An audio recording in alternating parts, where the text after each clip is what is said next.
and I am pleased to welcome everyone to another edition of the Entrepreneur Journey podcast. I am so happy to have Zach Colman with me today.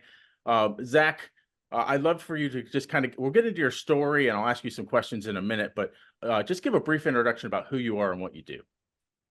Yeah, my name is Zach Colman. I own a grit and motivation focused agency that helps athletic driven brands find their why through community and brand building experiences. Nice, nice. One of the things that I like to start off the interview with is just asking some getting to know you questions, right? Everybody likes to talk business and everything else. You really find out a lot about a person when you're able to ask them just some questions that aren't typically business related, right? So, Yep. um, my first question for you is what is one thing that's on your bucket list that you have not had a chance to do yet? That's of course probably a tough one because as you grow and you evolve, your mindset shifts and there's other things you want to do. You know, I think a big thing on my bucket list is starting to do, I know this sounds weird, but start to get into more manual labor type things. I have a premise of, especially in the digital age, where I'm starting to have enjoyment out of like going out and building my kids' playhouse and doing stuff like that. And so I'm like at this point in my life where I'm like, I'm ready to go build my next house. And so I'm ready. And of course, I won't be doing all the work, but I'm at that point where I wanna build. I wanna start building for the future of my family. You said your next house. Does that mean you've built a house before? I haven't built. I mean, we've grown in our houses and the Mm. development of what we have. Um, if it was up to me, I'd live in a simple tiny home in the forest at this point in my life. But I'm ready to go out and build my actual next house that we live in. Yes. Well, I don't want to go too far down this rabbit hole, but that also brings to mind is like as things have gotten digital, people tend to want to have this urge to go work with their hands again. But also in the same aspect as AI has come into the fold, right? It is doing a lot of things for us as well, and I think there's a yearning for to not let too much of that slip away and hand it over to AI, right? To still like Mhm. one of the things for me is we let AI make a lot of our connections and start the relationship build for us, but we don't want to totally give that to AI, right? Because Yeah.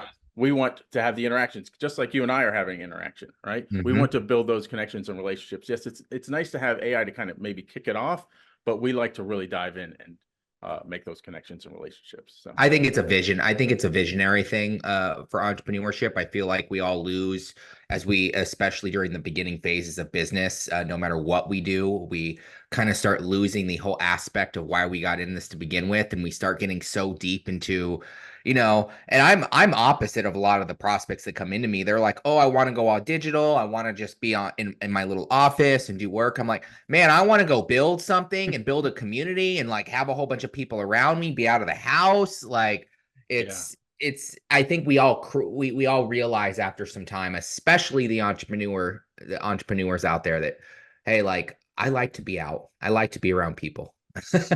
yep, yep. My next question for you is if you could have any superpower, what would it be?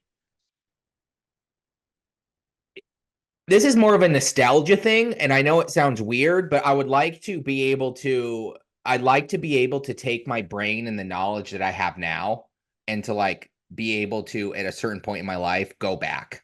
Like be like, "Oh, I'm going to take every my knowledge, who I am now, my wisdom, like maybe go back to like when I was 18 and then every 18 years be able to do that again and see how much Mm, faster I can evolve and grow and learn." Kind of like that whole premise of being immortal, I guess you could say, but more hmm. so just go back and be my younger self and go through certain experiences again and see what happens. That's kind of interesting. That book you see behind me is Dear Younger Me, and I was one of the primary authors on that. And it's Oh, all about cool. entrepreneurs writing letters to their younger selves.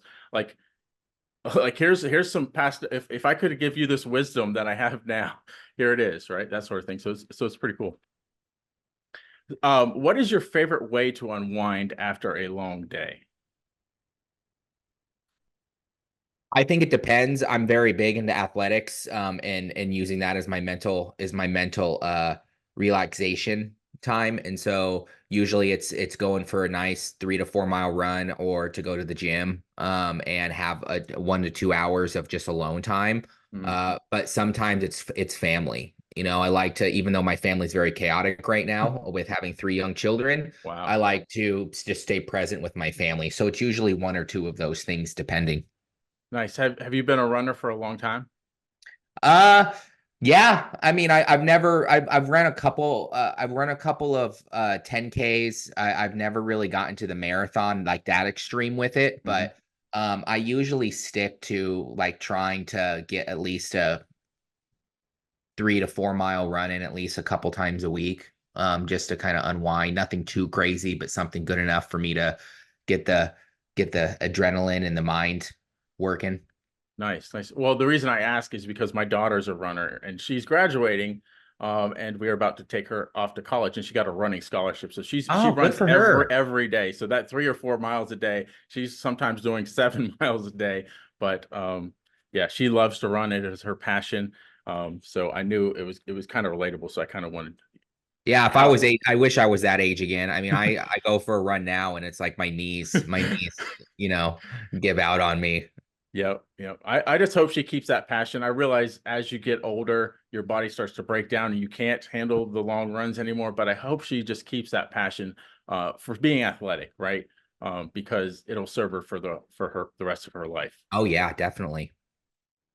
So the next question is actually a fill in the blank question. It's a question that I ask every entrepreneur, but the fill in the blanks tend to change each time. So your fill in the blank question is: entrepreneurship is a journey of blank and blank. Entrepreneurship is a journey of failures and small wins. Mm, nice. I love that. Yes. I don't think there's an entrepreneur out there that doesn't fail forward, right? Yeah, yeah. It's all about you try something until you get it right, right? Mm-hmm. Mm-hmm. Nice.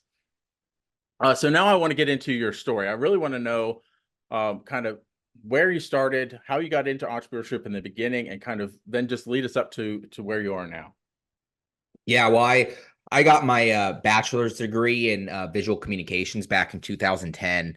Back then, of course, being in college, I kind of tried a few different things. I just found this fascination with the creative side of being able to design stuff and build stuff for other individuals that kind of could help other people leave their mark on the world. And that's how I kind of really got started. I slowly moved up. At the time it was during the recession. I was a big Mm, job hopper.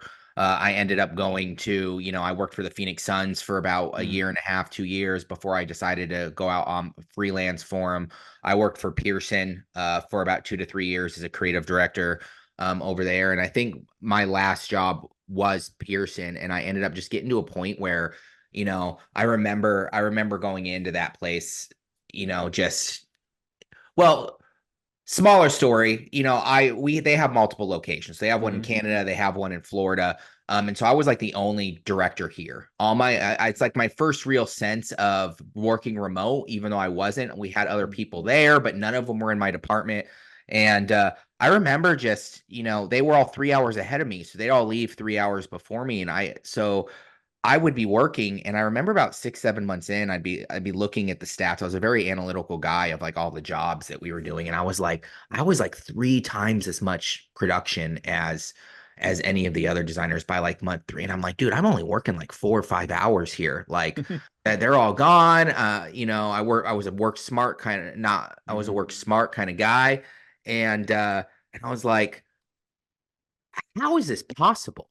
How is it possible? I'm only working 5 hours. I got five as much done as these other people, and nothing against any of them. But for me, it was I would learn everything, and I would just kind of, I would kind of want to move on. I would work, somewhere. I'd learn everything I possibly could, absorb everything. In about 3 or 4 months, I'd get bored.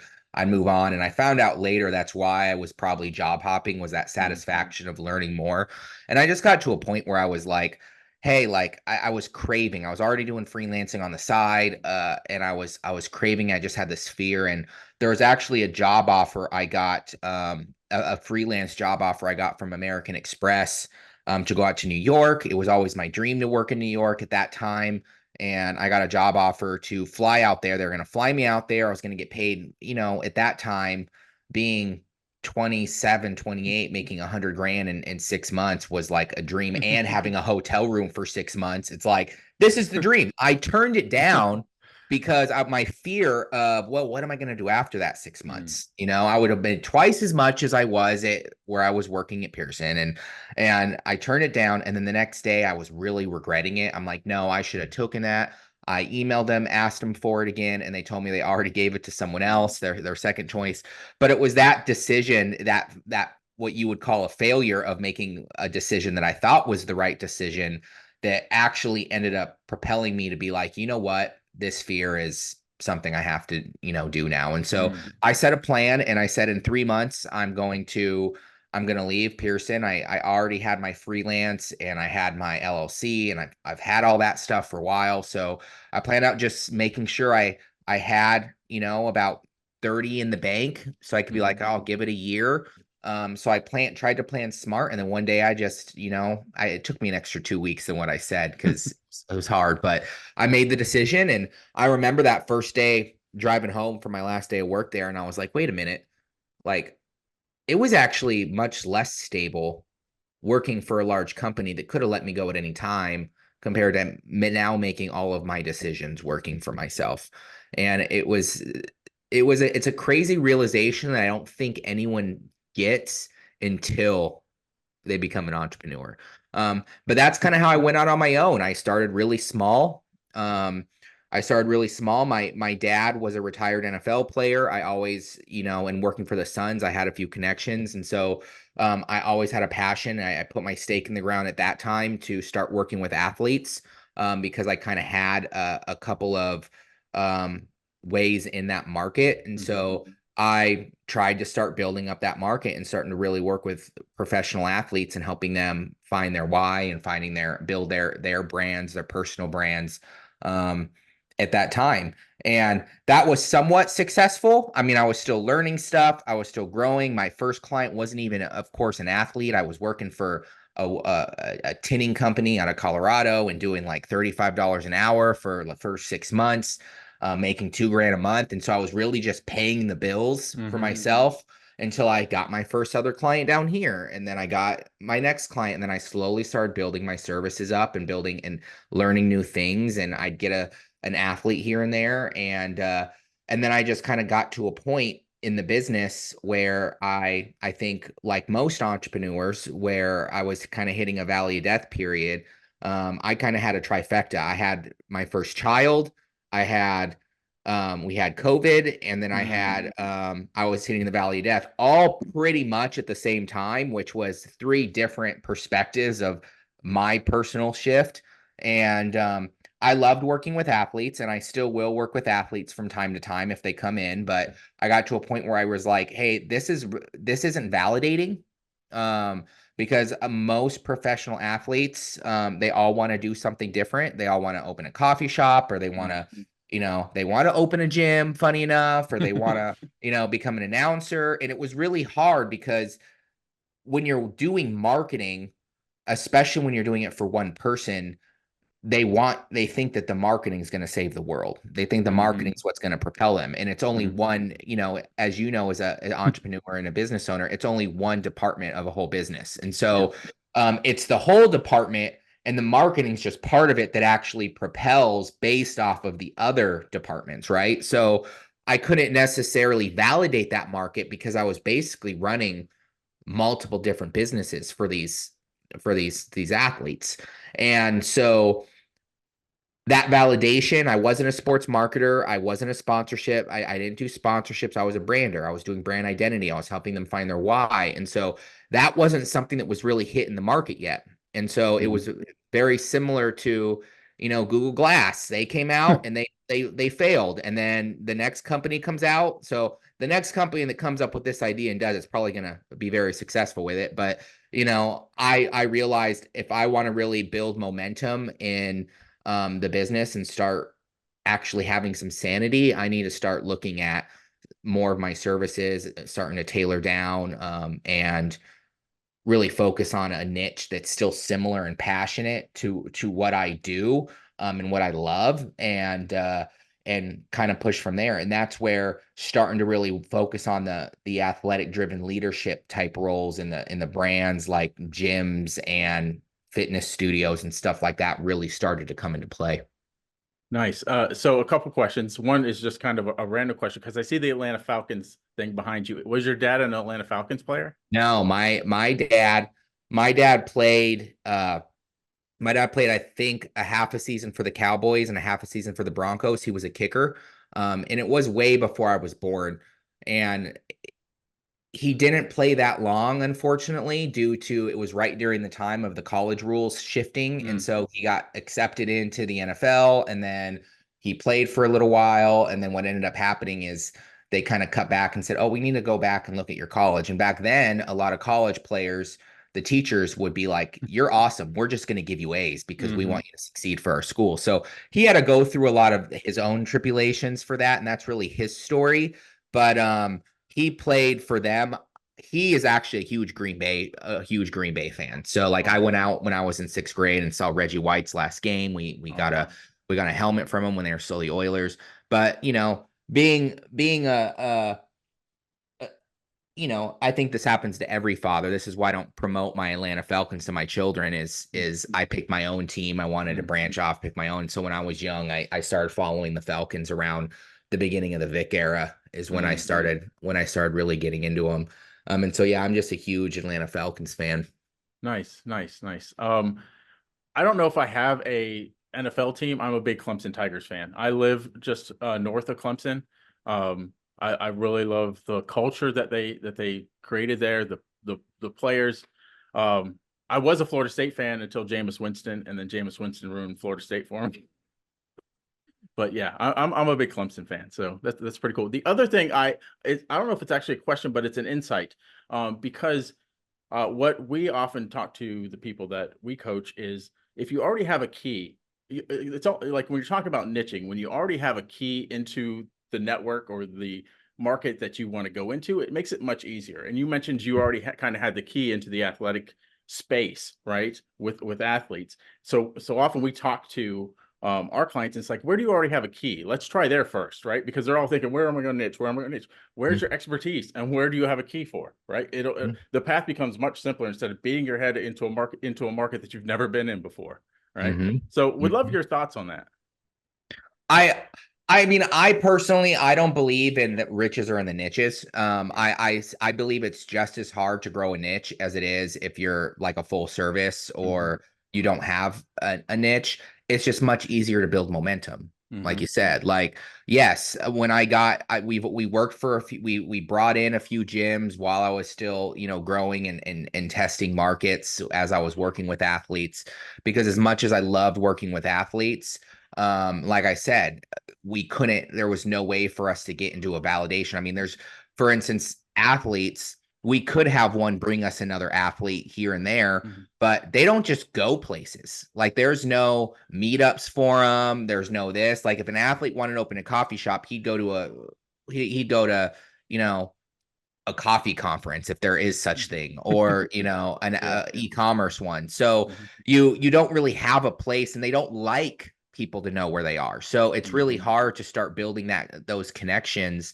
And when we bring in clients, I'm very focused on retention. So I mean, I'm not going to be able to ask a client for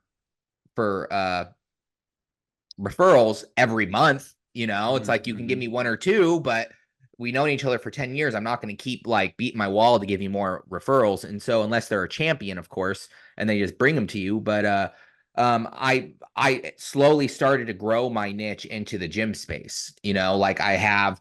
And that's why you're right. I think there is a part of me that was like, hey, like when I started really honing in again and being like, well, what's missing? How do I start building this niche out, like where I can help out the best way I can? I started saying, okay, well, I have partners and vendors that also work with gyms here. I've worked with equipment companies for ecom before, so I have connections there. And yes, I'm still going to have to build more connections in the industry, but I think that it is going to be that, plus my knowledge of business is probably going to help it grow, that portion of the business grow 10 times faster than what I originally did with the business. Yeah, nice, nice. I think the audience is going to benefit really well off of that because I agree with you that I'm not one of these riches or in the niches. I think if you have some expertise and You have a key into your marketplace already. Try there first, right?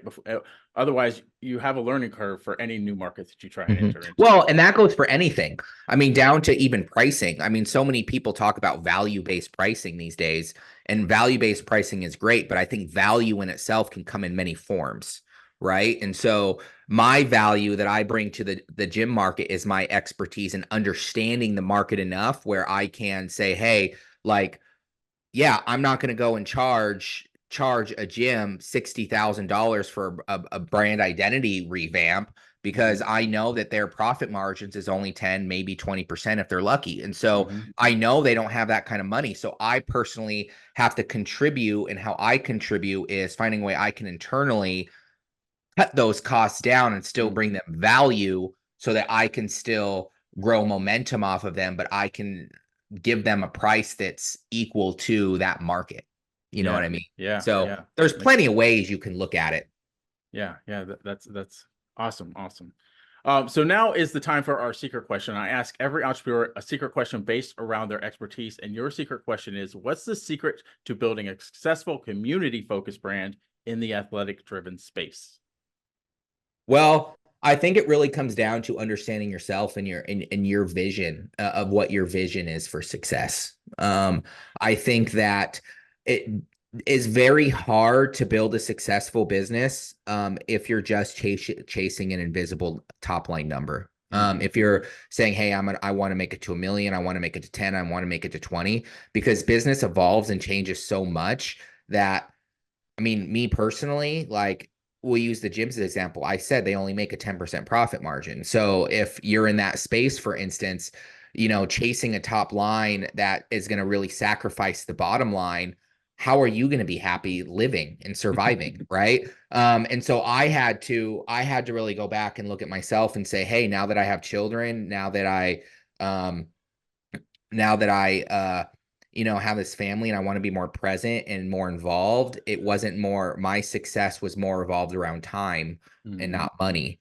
So I have money. I mean, I'm not saying money's not a big important factor of business, but I think the secret really comes down to looking at yourself. And the way I kind of do that is my values. What do I value personally? And I value connection, connection with myself, connection with other people. I I really I really thrive off of confidence, not ego. And Hmm. so that's a big value of mine with everything that I do. And then contribution, like we talked about before, and how I'm going to be contributing so that I can put more time and energy into the ways that actually build momentum and not the things that I think are agenda based. Like, oh, I just need to pay that next bill. I just need to pay that next, make that next dollar. And so I would say really working on your values, yours personally, and using those values as part of your overall mission and vision for the company, and allowing those to drive the growth of not just you, but the people you hire, the partners you bring on, the clients you bring on. Nice. I want to kind of touch base on just a specific aspect of that question too, the community focus. Can you kind of dive into the community focus a little bit more? Yeah, I'm really big on advocacy. We do a lot of digital marketing, and I think in today's day and age of everyone going digital, I think that there's nothing wrong with transactions and trying to make sales, but I think that community in itself is an underlining thing that a lot of companies are starting to miss, and what Hmm. actually is going to propel growth for business. And being in the digital marketing space, I see so many people, prospects, clients like, I just need SEO, or I just need advertisement. I just need this. And it's like, well, you really need to go back and understand who your community is. Like, who do you Hmm. really want to work for? Because they're going to be your advocates for future growth. And so, really finding a sustainable way to bring in business through, you could say, as simple enough as referrals, but really your clients, your team, Hmm. because those are going to be the advocates that actually start building that community. And that's going to be your starting point of community is the people that you work with the best, the Hmm. people within a team, within clients. And it's really what I always say is going from a me to a we to an us. Like this Hmm. business isn't about you. You get to a point where you evolve to it being about your team, and then eventually you get to a point where it's totally 100% revolved around your clients. And Yeah. that's what I would say is a great way to really promote what a community brand or what your brand should signify as you continue to evolve. Yeah, we could talk a lot more about that. And maybe one other thing I want to touch on in that space is alignment, right? Because you had mentioned what you value, your core values, right? Mhm. And then finding, like, I think when you're building a team, often you attract those people that Mhm. also agree with your core values. And that's when it kind of starts to grow. And it gains momentum because you're all on a shared mission, right? You all have the same core values. You all want to fulfill the same type of mission. So if you want to just expand on that a little bit. Yeah, that goes into my connection pillar. Here's a funny thing. I think we all hear this. Like, oh, if you really want to become a millionaire, you really want to become a billionaire, start hanging out with those people, right? Mhm. And then you also hear people say, well, you have to start portraying those actions that billionaires do or that millionaires do. That's harder than it sounds, especially if you've never done it before. But when you look back at yourself and you start understanding what you want in your vision and how you connect with yourself, that is really what's going to start propelling you to allow yourself to connect with like-minded people. Mhm. I think it's pretty obvious in the personal space. You usually meet friends that you connect with. You guys are about very similar. Your significant other. I mean, there's a thing with opposites, but at the end of the day, you connect and you have similar values, Mhm. personally. And so I think that that connection is a huge deal when it comes to start doing the things and connecting with those activities and the things that you enjoy or that you think are actually going to help make your business where it needs to be, that is going to start connecting you with those internal values that will start attracting those types of clients, those types of partners. And yeah, sometimes you have to vet, right? And that's Mhm. why that's what writing down values. That's brand discovery in its at its core is like Mhm. these are what I value. I'm going to write them down. They're not just words on a wall. They're something that I say, hey, I know these are who I am and what I like to do every day, and I'm gonna vet like people when they come in. I'm gonna make sure that hey, they match these values. So there's nothing wrong with writing that stuff down and using them every day and trying to live by them. But I would say that yeah, that connection is probably one of the most important, probably the hardest things out of the values that I portray that I think people could, because there's no KPIs to it, right? Right. So you have to really sit down and realize how powerful they are. And I think that it takes a certain amount of failures before you start seeing that. Yep. Yep. I totally agree with you. Now, kind of branching out into another question. How do you approach personal development through branding principles? I think we just kind of touched on that a little bit, right? So when we kind of go through and we do a lot of our branding practices involve leadership type activities that help the team in itself Mm. figure certain things out. And so if we go back to values, for instance, and mission, we help them understand through who they are as people what that mission really is. And so it's like the outside perspective of coming in and saying, hey, what kind of things can you do personally? So for instance, if we were talking to a leadership team in the gym, back to the very back beginning of this conversation where I said, you kind of get to this point where you're trying so many different things and you're stressed and you're burnout. It's funny. I bet you anything, 90% of gym owners that are at a point of evolution are burnt out. Mm. They're burnt out. And I bet you anything they don't even go to work out anymore. I mean, one of their main reasons they probably opened the gym was their vision, right? Of helping Mhm. other people build that community. And then they lose that and they start looking at numbers too much and they start just, not doing the things they're going to do. So part of our development is going back and saying, hey, like, what are the things that you enjoy doing for yourself? Let's kind of work smarter here, not harder. I want to really kind of use these brand discovery sessions to find certain things that make you happy so you can start bringing that visionary Mhm. type mentality back into what you do.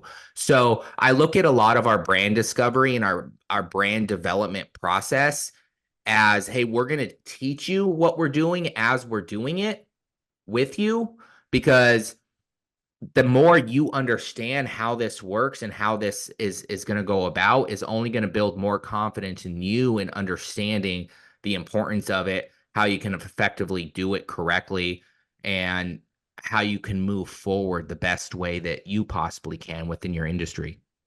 Nice. Uh, Kind of piggybacking on that, can you share an experience with a athletic brand that you've helped kind of find their why and their purpose? Yeah, definitely. So we actually work with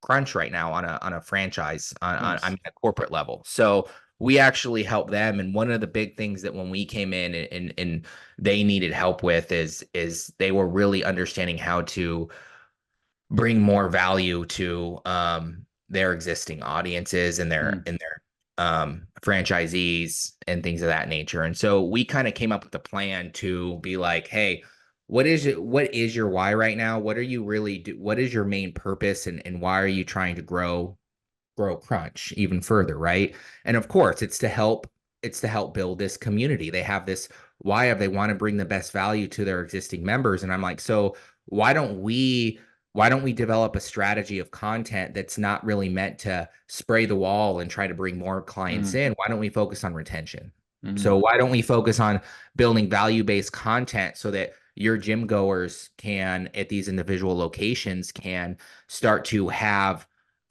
more value by being able to, like, for instance, track their keto or mm. track their understand certain diet types or understand certain, and I can't go into the actual Sure. content, of Yeah. course, but um different types of ways that you can bring value to that audience, and so that will build retention, you know. Yeah.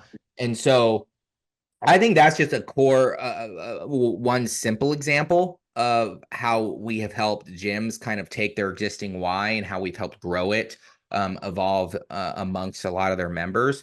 But there's a plethora of others. We've helped, multiple athletes kind of understand, like, hey, this is what I want to do outside the game. Hmm. And we've helped them take their personality and build a brand identity around that premise of who they are personally, but helping them build a brand that resonates not just that, but their services, their products, what they like to do outside the game. Nice. Nice. So what advice do you have for athletes or athletic driven brands that are looking to transition from focusing solely on profits to more of a community centric brand? Well, I think it really depends on where they're at in their business growth, right? I think that if you're, under, I would say the 500K mark, I'd say, uh, actually, I'm going to make this simple for everyone. I'm just going to say, hey, don't get stuck in validation mode. I Mm, think what mm, ends up happening is a lot of people get stuck, we'll just say, spraying the wall. Like, how do I bring mhm, more members in, or how do we mhm, get more clients? How do we get more sales? And yes, the sales are important for a business, but once you get to a certain point in business growth, it changes for everyone. But once you get to a certain point, you don't know how to change your mindset of getting out of that validation mode. And what I mm, mean by that is like I said, you're still spraying the wall. You're doing the things that you think are moving the needle still, which aren't necessarily moving the needle. Maybe it's you need to transition to be more of a leader and not a delegator. mhm, Maybe it's more so you have to start thinking smart, mhm, and being mhm, like, oh, now is the time. Now is the time when I need to start building culture and start bringing A players in, or I need to start really thinking about my market. For gyms in particular, it's usually around that 500K mark when they're like, oh, mm, excuse me, where I have to start, saying, oh, I need to go back and start looking at my community again. Like, we don't need all these members. Why do you think you have low retention rate? Let's start thinking about the type of the type of gym we are, mhm, the type of services we offer, and really starting to hone in on bringing a certain type of demo so that you can start really targeting the community that you want to help and how you're helping them. Yeah, I couple gyms come to mind in the compare and contrast aspect. So I think of something like a Lifetime Fitness, which is kind of on the upper scale, right? Mhm. Versus like a Planet Fitness, right? So you're attracting a different clientele, you're creating a different type of community.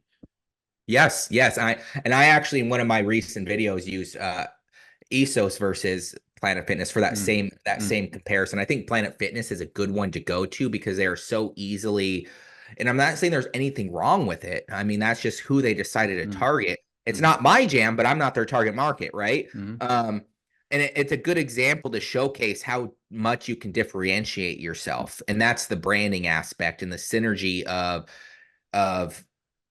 the different things that you can do for branding. It's not just about the logo that they created, right? It's about the atmosphere, the experiences that they provide, the offers they provide, and everything they do from a marketing perspective is probably tailored around where is my audience. And so back to what we were saying of working smart, those are the kinds of things you need to start focusing on instead of just saying, hey, we're going to run $10,000 in Facebook ads and just, see what hits. Right, right. And one of the things that I think is valuable too is a lot of entrepreneurs we get so stuck in the day to day, and often we need someone like yourself, like for the gym owner, needs someone like yourself to help pull them back. Let's look at the bigger picture. You're too much in this day to day. You're not even thinking really about brand strategy. You're just thinking about getting numbers in the door, and you really Mhm. need to refocus. Um, so that is awesome. Yeah, and one thing that I did personally, and back to what you said, the day to day, it's really hard to get stuck out of day to day, right? I went through a big journey about a year ago where I was like, part of my burnout was I realized I thought I was a great operator. I thought I was that's I'm a technical expert. If anyone's taken the culture index, you'd know what that is. But I'm a technical expert. So like, yeah, like I used to code and design and do all that stuff. And I built all our systems and I delegated it all out. And then I got to a point where I'm like, I'm good at this, but I don't like it. Hmm. Hmm. And so I actually started to, funny enough, change my schedule around. And at first, my schedule looked like, oh, I'm going to be on more podcasts. I'm going to be on doing more writing and stuff like that. And that's what I kind of set out my day to look like. And then I realized over time it wasn't necessarily those things. It was more of I need to start doing the visionary type stuff, the Hmm. leadership type stuff. And so I actually have it in my schedule now, and it's slowly changing based off of what we've set for the year. But where my first 3 hours out of the day are all visionary. I don't Hmm. talk to my employees. I don't talk to my clients. I just say, hey, I'm going to focus on visionary type stuff for these 3 hours, and then the rest of the day I can focus on meetings when I'm already my creative juices aren't flowing anymore, right? Like that's when I'll focus Hmm. on meetings, Hmm. that's when I'll focus on client calls and things of that nature. And that's probably a good spot for anyone to start if they're kind of at that point where they're like, I just don't know what to do. I just don't know what to do to get out of the day to day. Yeah, I totally agree with you. I start my day off very similar because planning, if you fail to plan, you you plan to fail, right? Mhm. And that planning piece in the beginning of the day and kind of setting your mind, just not even just about the road ahead, but just that day, right? About how you plan to execute that day. Of course, you've already planned the day, but then you can go into execution and everything like that. So, um, thank you for sharing that. No, thank you. All right, Zach, thank you for this great interview. I'm sure the audience got a ton of value out of it. Um, where can people find out more about what you do and how you do it? Yeah, definitely. So we just came out with a private podcast. It's basically a podcast that you can kind of take away and use on the way to work. But it's basically a webinar. It's going to teach you how to really change your mindset and get to that with our 3 pillars of making it to that next level. It's mostly for leaders in the gym space. Uh, and how you can start effectively bringing in that community in just 5 minutes a day. And so, if anyone wants to check out that podcast, it's of course, sign up. It's not for everyone. So you have to go in and sign up and go to leavethatmark.com to sign up for that private podcast. And that's how you can get a hold of me. All right, awesome. Well, we'll put those links below in the show notes, or if you're watching this on YouTube, it'll be in the video description or in the comments. So click on that link to contact Zach. And so it's leavethatmark.com. Look for it in the show notes or in the video description. I ask every entrepreneur one last question, and that is, do you have any parting words of wisdom for the entrepreneurs watching?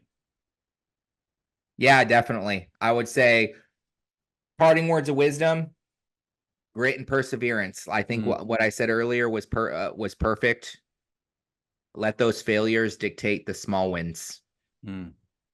Yes, yes, I'm on the same page with you. All right, if you found this interview valuable, please like and subscribe wherever you're watching or you're listening to this interview. And until next time, entrepreneurs, keep moving forward.